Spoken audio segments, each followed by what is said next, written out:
Welcome or welcome back to the Lockwood Chronicles. My name is Larissa and today we are going over my May TBR.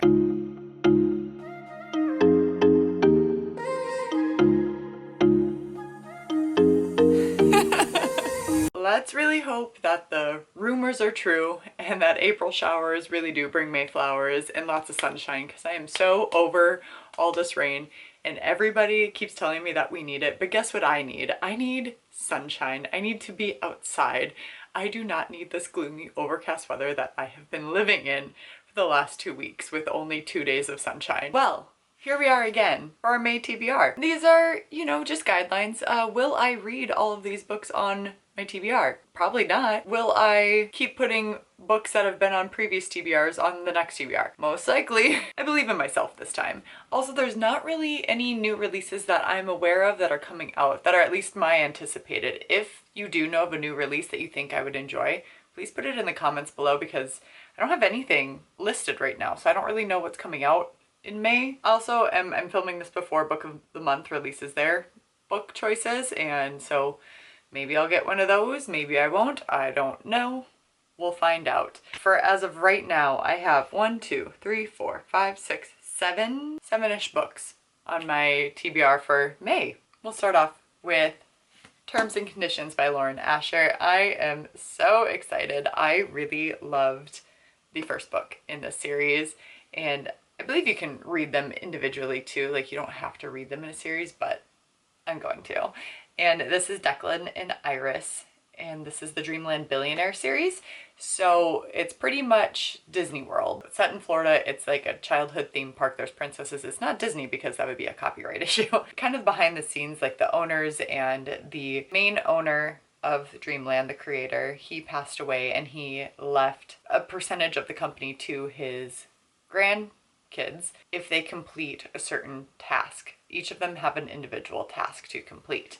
I don't know what this one's task is. I heard this is a lot of people's favorite, so I'm excited because I really loved the first one. It is dual POV. He has to fulfill his grandfather's dying wish of getting married and having an heir, and until his assistant volunteered for the job. So we did see a little bit of Declan and Iris prior, and Iris is Declan's assistant, and she can just anticipate all of his needs and stuff. It's fake dating. I love fake dating. I love it so much. And this is like fake engagement, fake marriage, fake, not fake baby, but they're gonna have a baby apparently. Oh, I can't wait to get back into the series. This is also, I believe, available on Kindle Unlimited if you so choose, but these books are quite floppy and I loved, love reading them. Then the next, because we're still in spring and it's so fun and cute and it's hopefully getting warmer, I'm gonna stick with like the fluffy little romance right now, and that is Dating You, Hating You by Christina Lauren. This is one of their backlist titles and I've been working my way through them, and I will eventually get to this one.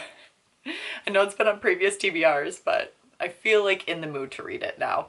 And everyone knows that all's fair in love and war. No, all's fair in love and poetry. Did they not get the memo? But these two will learn that sabotage is a dish best served naked. So this is Carter and Evie, and they immediately hit it off. But they realize that they're both high-powered agents at competing firms in Hollywood. Ooh, bum bum bum. But their two agencies merge and they have to fight for the same position. Dun dun dun. And they're both 30-something professionals.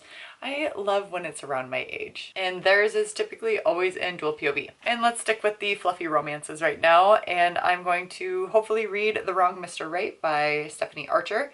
And this is part of the Queen Cove series, and that's on Kindle Unlimited. I think it's about the brother that surfs. It is dual POV. The first book was really good. It was just a cute, fun time. It wasn't anything like amazing. I really love Stephanie Archer's hockey romances. I've been kind of delving back into her backlist, and she's definitely developed very much as an author. So I love seeing that progression through time and going to her backlist and seeing that progression. And it's just like the Queen Cove series. It's a fun spring summery romance book. I'm here for it.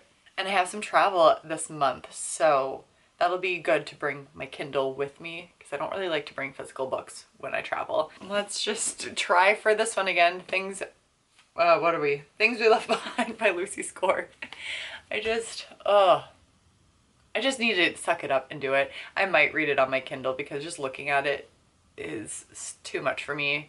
and I read so much quicker on my Kindle. And this is Lucian and Sloane's story, and this is the third and final book in the Knock 'Em Out. I believe it's the final book in the Knock 'Em Out. Small town romance. Sloane is a cute little librarian. Lucian is this powerhouse CEO guy who is questionable, and they have a friends to enemies to lovers to enemies trope going on. But I've heard that it was a letdown for a lot of people, but I also heard this was a lot of people's favorite, so I really don't know. And I know I've been saying I'm gonna read it, so fingers crossed that I'm in the mood now. Because I really just want to put this on my shelf.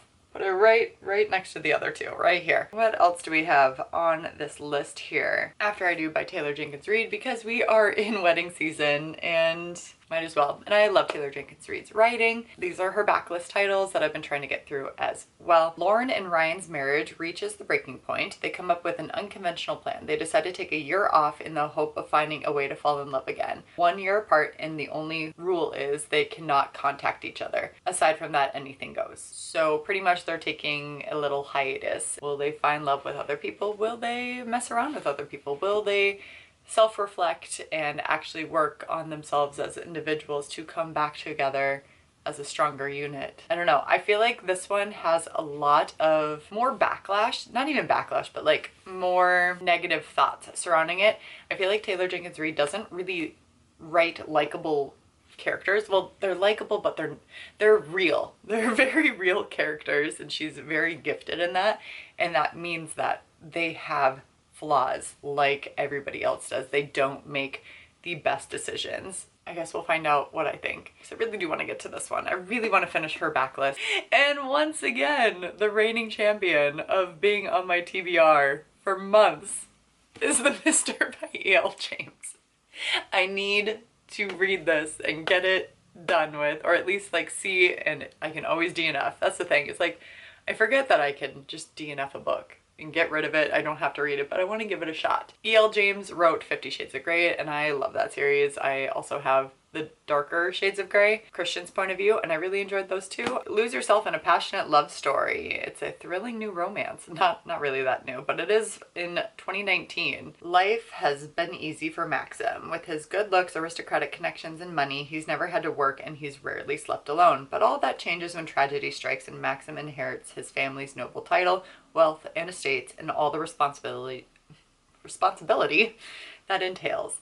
It's a role he's not prepared for and one that he struggles to face. Kind of very privileged upper class boy needs to step up and be a man. And like I said, my book of the month choices haven't come to light, so I don't know if I will be getting a book from book of the month this month or not. So we'll find out. And if I do, I'll most likely read it. I've been doing pretty good about reading them right away. And then lastly, I have not had my book club meeting, so I don't know what we're reading for the next month. I don't even know who's choosing it. Yeah, I will potentially be having 2 other books on there, and most likely will vlog majority of these. I'm not sure. Let me know if there's any that you would specifically like me to vlog. Feel free to stick around and subscribe to the channel so you don't miss the reading vlogs on these potential books or other books that I end up reading, because who knows if I'll actually end up reading any of these on my TBR. As well as like this video, and remember to respect others, respect yourself, and do something amazing with your day. Thanks, bye!